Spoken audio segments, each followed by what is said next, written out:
చంద్రబాబు నాయుడు గారు అంటే మన రాష్ట్ర ముఖ్యమంత్రి. మన రాష్ట్ర ముఖ్యమంత్రికి ఒక వ్యాపార సంస్థ ఉంది అఫీషియల్గా. అన్అఫీషియల్గా చాలా వ్యాపార సంస్థలు ఉన్నాయి అనుకోండి, అట్లోకి మనం వెళ్తే చాలా పెద్ద సబ్జెక్టు. అఫీషియల్గా ఆయన వ్యాపార సంస్థ ఏంటి అని అంటే హెరిటేజ్ ఫుడ్స్. ఇది అందరికీ తెలుసు. ఇప్పుడు ఎందుకు మనం ఈ ప్రెస్ మీట్ పెట్టాల్సి వస్తుంది, హెరిటేజ్ గురించి మరొకసారి మనం డిస్కస్ చేయాల్సి వస్తుంది అని అంటే, హెరిటేజ్ ఫుడ్స్ లీలలు రోజు రోజుకి ఒక్కొక్కటికి బయటపడతా ఉన్నప్పుడు ఖచ్చితంగా మనం మరి మాట్లాడాలి కదా. ఎందుకంటే గురువింద కిందకి తన నలుపు తెలియదు అన్నట్టు మరి మన ముఖ్యమంత్రి చంద్రబాబు నాయుడు గారు చెప్పేటటువంటి మాటలకి వాళ్ళ వ్యాపార సంస్థ చేసేటటువంటి లీలలకి ఒక్కదానికన్నా పొంతన ఉండదు కదా. ఎందుకు ఆ మాట అంటున్నా అంటే, ఇదిగోండి నోటీస్ చూడండి.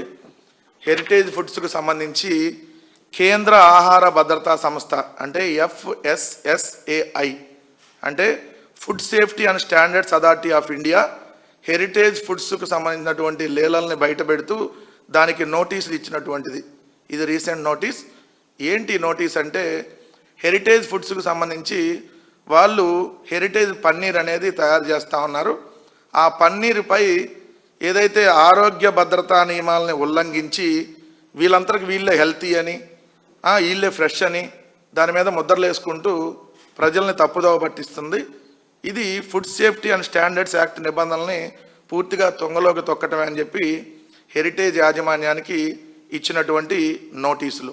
ఇది ఇచ్చింది ఎవరు? కేంద్ర ప్రభుత్వానికి సంబంధించిన కేంద్ర ఆహార భద్రతా సంస్థ.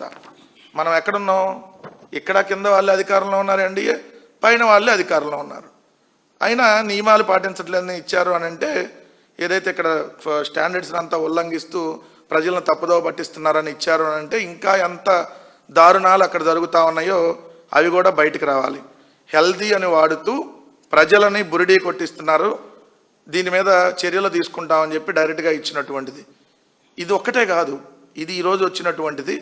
ఇది కాకుండా మొన్న కొన్ని రోజుల క్రితం చంద్రబాబు నాయుడు గారికి సంబంధించినటువంటి సంస్థ పెరుగు అంటే హెరిటేజ్ పెరుగు నాసి రకం. ఇప్పుడు దీని తర్వాత మనకు నోటీసులు వచ్చే అవకాశం కూడా ఉంది. అయినా పర్లేదు, ప్రజల ఆరోగ్యం ముఖ్యం కాబట్టి ఖచ్చితంగా తెలియాలి కాబట్టి. ఇది వైఎస్ఆర్ కాంగ్రెస్ పార్టీ చెప్పట్ల నాసి రకం అని కేంద్ర ఆహార భద్రతా సంస్థ చెప్తుంది. ఎవరు? FSSAI. చంద్రబాబు నాయుడు గారి హెరిటేజ్ పెరుగు నాసి రకం అని వాళ్ళొక్కలే చెప్పడమే కాదు, హెరిటేజ్ సంస్థ ఒప్పుకుంది. ఇదిగోండి హెరిటేజ్ సంస్థ ఒప్పుకున్నట్టు తమ పెరుగులో నాణ్యత లేదంటూ ఏదైతే FSSAI జరిమానా విధించిందని స్వయంగా అంగీకరించినటువంటి హెరిటేజ్ సంస్థ, దానికి సంబంధించినటువంటిది మీకు ఇక్కడ క్లియర్గా కనపడుతుంది. తాము ₹1,00,000 జరిమానా కట్టినట్టు స్టాక్ మార్కెట్కు తెలిపిన హెరిటేజ్ యాజమాన్యం. మరి పిల్లలకు సంబంధించి, పిల్లల ఆరోగ్యానికి, ప్రజల ఆరోగ్యానికి సంబంధించినటువంటి పాలో, పెరుగో, పన్నీరో ఇట్లాంటివి అమ్ముతూ నాసి రకం తయారు చేసి అమ్ముతున్నారని అంటే వీళ్ళ మీద ఎలాంటి చర్యలు తీసుకోవాలి? ఒక బాధ్యత కలిగినటువంటి పదవిలో ఉండి ముఖ్యమంత్రిగా తన వ్యాపార సంస్థని నడుపుతూ ఇలా నిబంధనలు ఉల్లంఘించటము, లేదంటే నాసి రకం వాడటం, ఇది ఒక్క ఆంధ్రప్రదేశ్కు తెలంగాణకు సంబంధించింది కాదు.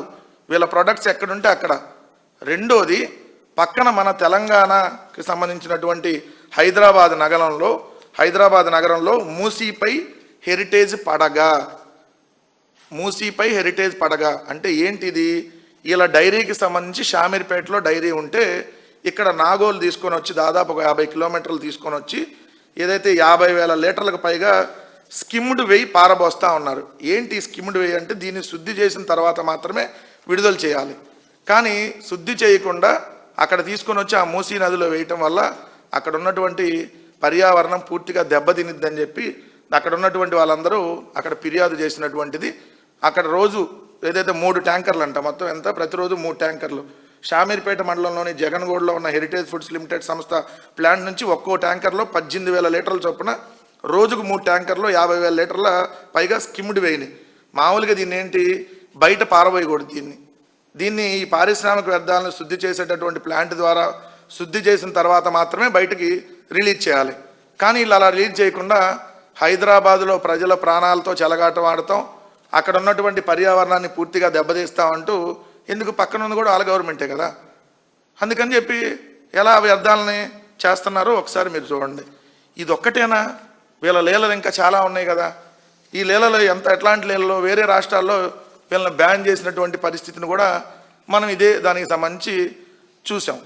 ఇంకొక విషయంలో దీంట్లోకి వెళ్తే, మరి ఇలాంటి సంస్థకి చంద్రబాబు నాయుడు గారి ప్రభుత్వం రాయితీలు ఎలా కల్పించింది అని అంటే, ఎందుకంటే ఆయన సొంత సంస్థ హెరిటేజ్ ఫుడ్స్ తిరుపతిలో ఏదైతే 200 కోట్ల రూపాయలు పెట్టుబడి పెడుతున్నామని చెప్తూ కేవలం 35 ఉద్యోగాలు మాత్రమే ఇస్తామని స్పష్టం చేసినా కూడా వాళ్ళకి ఇచ్చినటువంటి రాయితీలు ఎన్ని? 5 ఏళ్ల పాటు యూనిట్ విద్యుత్తుకు రూపాయి చొప్పున 0.98 కోట్లు రాయితీ. అదేవిధంగా చూస్తే 5 ఏళ్ల పాటు ఎలక్ట్రిసిటీ డ్యూటీ మినహాయింపు, అది కూడా 0.98 ఏదైతే కోట్లు. 5 ఏళ్ల పాటు 100% స్టేట్ జిఎస్టీ 17.80 కోట్లు రాయితీ. టెక్నాలజీ అప్గ్రేడేషన్ పేరుతో 34.93 కోట్లు రాయితీ. వడ్డీ రాయితీ కింద 5 కోట్లు తిరిగి చెల్లించేటట్టుగా ప్రభుత్వం హెరిటేజ్కి. మొత్తంగా చూస్తే 59,69,00,000 రూపాయల రాయితీలు ఇదే హెరిటేజ్ సంస్థకి. ఇదేమన్నా నిబంధనలతో నిజంగా ప్రజల ప్రాణాలకి ఏదైనా ఉపయోగపడేటట్టు నష్టం జరగకుండా తీసుకునే సంస్థ అయితే మీరు రాయితీలు కల్పించినా పర్లా. కానీ ప్రజల ప్రాణాలతో చెలగాటమాడుతున్నటువంటి దానికి నేను చెప్పలా, వాళ్ళే నాసిరకం పెరుగని ఒప్పుకున్నారు కదా.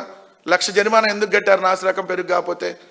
ఇప్పుడు మీకు ఏదైతే కేంద్ర ఆహార భద్రతా సంస్థే కదా మీ దానికి సంబంధించి నోటీసులు ఇచ్చింది. ఇది ఇచ్చింది వైఎస్ఆర్ కాంగ్రెస్ పార్టీ వాళ్ళ నోటీసులో కాదు కదా. సో ఇలాంటి దానికి మరి 59,69,00,000 అంటే దాదాపు 60 కోట్ల రూపాయలు రాయితీలు. అంటే మరి వాళ్ళు ఇచ్చే ఉద్యోగాలు చూస్తే కేవలం 35 ఉద్యోగాలకి 60 కోట్లు ప్రభుత్వం రాయితీలు ఇస్తున్నటువంటి పరిస్థితి. ఇదొక్కటేనా అంటే, దీన్ని అడ్డం పెట్టుకొని పేరుకేమో ఇందాపూర్ డైరీ, పేరేమో ఇందాపూర్, లోపలికి వెళ్తేనేమో హెరిటేజ్, పేరుకేమో వైష్ణవి డైరీ, లోపలికి వెళ్తే సంఘం. ఈ సంఘం ఎవరిది? Telugu Desam MLA Dhulipalla Narendra, Ponnuru Telugu Desam party MLA. ఈ 2 పేర్లు ఇప్పుడు మనం ఎందుకు ప్రస్తావిస్తున్నాం? ఈ సంఘం dairy and Heritage dairy. Heritage alias Indapur, ఏదైతే సంఘం అలియాస్ వైష్ణవి. ఈ వైష్ణవి డైరీ మీద ఆల్రెడీ కేసు నడుస్తూ ఉంది. వీళ్ళు నాణ్యత లేనటువంటి నెయ్యిని సరఫరా చేశారనేటటువంటి నడుస్తుంటే అదే వైష్ణవి డైరీకి సంబంధించిన దాంట్లోనే సంఘం డైరీ నడుపుతా ఉన్నారు. సో ఈ సంఘం డైరీ అండ్ ఈ ఇందాపూర్ డైరీ ఇప్పుడు తిరుమలకు సప్లై చేస్తుంది అఫీషియల్గా ఏదైతే నెయ్యిని అత్యధిక రేటుకి. అది కూడా ఎంతకి? ఇందాపూర్ డైరీ మార్కెట్లో ఇందాపూర్ డైరీ రేటు కంటే 109 రూపాయలు ఎక్కువ. అంటే మార్కెట్లోనేమో ఇందాపూర్ డైరీ ఆన్లైన్లో చూస్తే 529 రూపాయలు ఉంటుంది, కానీ తిరుమల తిరుపతి దేవస్థానానికి మాత్రం 638 రూపాయలకు సరఫరా చేస్తున్నారు. ఎవరిది ఇందాపూరు? ఇందాపూర్ ప్లాంట్ అక్కడ, హెరిటేజ్ అక్కడ తయారైద్ది. అంటే హెరిటేజ్ ఇందాపూర్ బంధం. ఈ హెరిటేజ్ ఇందాపూర్ బంధం మరి హెరిటేజ్ కల్తీ అయినప్పుడు ఇందాపూర్ ఒరిజినల్ ఎట్లా అయింది? 2 ఒకటే కదా. అంటే మరి తిరుమల తిరుపతి దేవస్థానానికి కూడా కల్తీని ఏమన్నా సరఫరా చేస్తున్నారనే అనుమానాలు ఖచ్చితంగా కలుస్తాయి కదా. ఎందుకంటే చంద్రబాబు నాయుడే కల్తీ, ఇంకా వాళ్ళ సంస్థ కల్తీ కాదని ఎట్లా అంటాం? సో అది ఇప్పుడు సప్లై చేస్తుంది ఆ కల్తీ అని చెప్పి. పెరిగే కల్తీ నాసిరకమైనప్పుడు మరి పాలెట్లా ఒరిజినల్ అవుతాయి, లేదంటే మరి నెయ్యట్ట ఒరిజినల్ అయ్యిద్ది. మరి వీటన్నిటి మీద ఖచ్చితంగా విచారణ జరగాలి కదా. చంద్రబాబు నాయుడు గారి తప్పులు కానీ ఏం లేకపోతే, ఎస్ ఇప్పుడు సప్లై చేస్తున్నటువంటి నెయ్యి అంతా క్వాలిటీగానే ఉంది. ఇందాపూర్ మీద అదేవిధంగా ఏదైతే సంఘం మీద నాణ్యమైనటువంటి నెయ్యి సరఫరా చేస్తున్నారని చెప్పి మరి ఏదన్నా ఒక ఎంక్వైరీ చేసి తేల్చొచ్చగా. ఏకసభ్యో, ద్విసభ్యో, త్రిసభ్యో మనకి ఇట్లాంటివన్నీ వేస్తూ ఉంటాం కదా. సరే మీ దగ్గర కాకుండా మరి పైకి వెళ్ళి ఇంకేదైనా ఎంక్వైరీ చేసి ఎస్ నాణ్యమైనదే సప్లై చేస్తున్నారని చూపించేటటువంటి ధైర్యం ఉందా? ఎందుకంటే ఇది ప్రజల ప్రాణాలకు సంబంధించినటువంటి అంశం. రెండోది ఖచ్చితంగా ఒక అంశం అయితే ఇక్కడ మన డిస్కషన్ అయ్యిద్ది. ఎందుకంటే అప్పుడు మీరు అసెంబ్లీ సమావేశాలు జరుగుతూ ఉన్నాయి, బాగా గుర్తుంటుంది. ఇందాపూర్ టాపిక్ వచ్చినప్పుడు చంద్రబాబు నాయుడు గారు ఎలా పారిపోయారు, ఇందాపూర్ హెరిటేజ్ లింకులు బయట పెట్టమంటే చర్చ కూడా జరగనీయకుండా పారిపోయిన సంగతి మనం చూసాం. అప్పుడు హెరిటేజ్ షేర్లు డమాల్ ఉన్నాయి ఒక దెబ్బకి. ఏది? హెరిటేజ్ ఇందాపూర్ బంధం బయటకు రాగానే. ఇప్పుడు మళ్ళీ చంద్రబాబు నాయుడు గారు ఇప్పుడు లడ్డు టాపిక్ తెచ్చి మాట్లాడుతూ ఉన్నాడు. లడ్డులో ఎటువంటి కల్తీ కలవకపోయినా మా హయాంలో కలిసిందని చెప్పి మొన్నటిదాకా విపరీతమైనటువంటి దుష్ప్రచారం. మానవ జన్మలో వాళ్ళు ఎవ్వరూ కూడా అసలు ఏ మతంలో పుట్టిన వాళ్ళు కూడా, ఏ మతాన్ని గౌరవించే వాళ్ళైనా సరే, పక్క మతస్థులైనా సరే ఎప్పుడూ తిరుమల లడ్డులో కల్తీ అని మాట్లాడలా.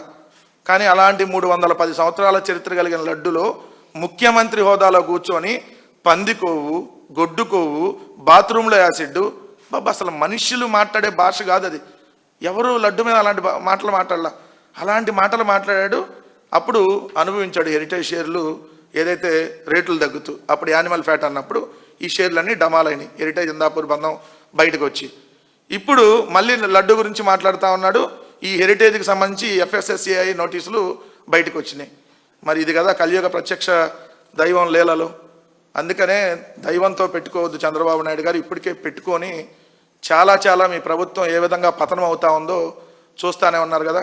ఇప్పటికైనా నాణ్యమైనవి అందించండి, ప్రజల ప్రాణాలని కాపాడండి, ప్రజల ఆరోగ్యాన్ని దృష్టిలో ఉంచుకొని ఏదైతే నాణ్యమైనవి అన్న సప్లై చేయమని చెప్పి కోరుతా ఉన్నాం.